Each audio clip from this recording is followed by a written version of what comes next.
Hey folks, today I'd like to talk to you about the threats facing Cuyahoga Valley National Park.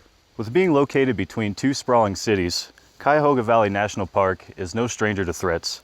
On the northern side of the park lies Cleveland, and on the southern edge lies Akron. By looking at a map, you can clearly see that the park is perfectly sandwiched between these two metropolitan giants, which, as you can imagine, presents a series of threats to a park being stuck between two urban areas. Don't use that one. Water quality in the park varies throughout the year and tends to be good at best, but has improved very much since the early days. In addition, other factors like lack of funding, air pollution, de-overpopulation, and even oil and gas exploration have threatened Cuyahoga Valley National Park. Inevitably, it's the city sprawl and human influence that really affect the park and create the most demanding threats. Humans have had an impact in the park for the last 12,000 years. In the early days, the park was used as a transportation route for traders and local hunters. In recent times, the valley has been exploited for farming, topsoil mining, sand and gravel quarries, and residential development. Nowadays, we see the effects of pesticide runoff, invasive species of plants and insects, and even the Kredge dump. The Kredge dump was a 46-acre area dump site run by the Kredge family from 1950 to 1980. It held some of the world's most toxic chemicals like PCBs, dioxins and furans, and even benzene.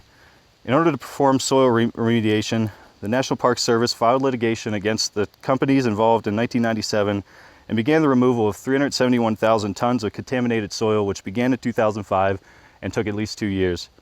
By the end of 2012, the final soil remediation had been completed and the final restoration process began. Oh hey, I didn't see you there. While you're here, I'd like to talk to you today about the threat management in Cuyahoga Valley National Park. The Park Service has various ways to manage the threats facing Cuyahoga Valley National Park. There are a few major threats that face the park, however. A major one is right-of-way management, in terms of the roads and highways that move through the park, over which the Park Service has no jurisdiction, such as Interstate 80, Interstate 90, and State Route 303. These also include the town or village of Peninsula, which is included entirely in the park, surrounded entirely by park lands. Community support is another huge issue that the park faces. There is low support or low knowledge of the park in the northeastern Ohio area.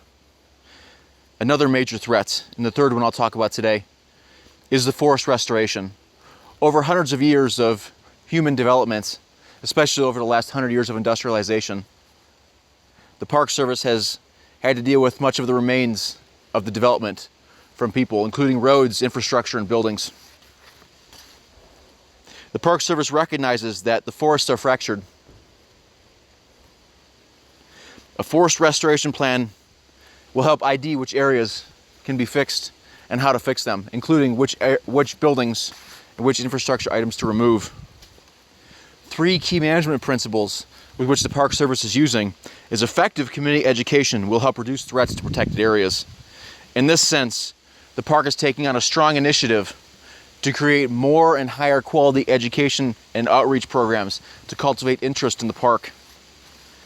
The next one is effective environmental planning processes are necessary to combat threats to protected areas. Forest restoration plans allow the protected areas to have a large degree of control over the development that happens adjacent to and in the area of the park. And finally, threatening processes which will be diminished when protected areas are managed as part of a community effort to achieve conservation outcomes at a landscape level. In this sense, the Park Service is developing volunteer programs and outreach programs, as I mentioned earlier, which will help increase volunteerism and increase knowledge of the park. Hopefully that will create a sense of community ownership of the protected area. Caca! Oh, hi there. My name's Matt. I'm here to talk to you about the Cuyahoga Valley National Park's history. So the Cuyahoga Valley National Park is 33,000 acres, 20,000 of which are managed by the National Park Service, and the other is they're managed by private and public entities. It was established on December 27, 1974 as a national recreation area, and it became a national park in October in 2000. When Native American tribes seeking refuge arrived in Ohio country, they found relatively unoccupied land. The last permanent residents, the Witsea, had disappeared from the region in the early 1600s. Between the early 16 and 1730s, the valley had been used primarily as a transportation route for trade and hunting. The establishment of the PA was mainly through the Parks to the People campaign by the National Park Service. The area served as a retreat for nearly 3 to 4 million resident urban dwellers wanting to get away into nature. The purpose of the Cuyahoga Valley National Park is to preserve and protect the public use and enjoyment of the historic, scenic, natural, and recreational values of the Cuyahoga River and its valley, to maintain the necessary recreational open space in connection with urban environment, and to provide for recreational and educational needs of the public. It became a protected area, like I said, on December 27, 1974, when Congress declared it a recreational area. The major factors and stakeholders were Congress and the surrounding communities. There weren't very many evictions that took place in the establishment of the park, except for the American Indians that were found there.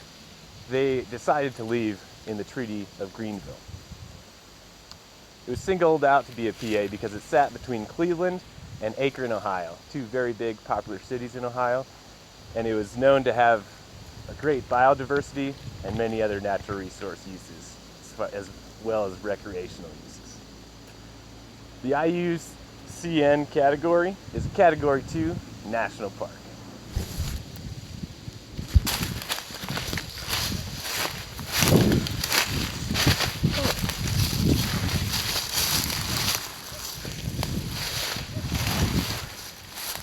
I'm Paul.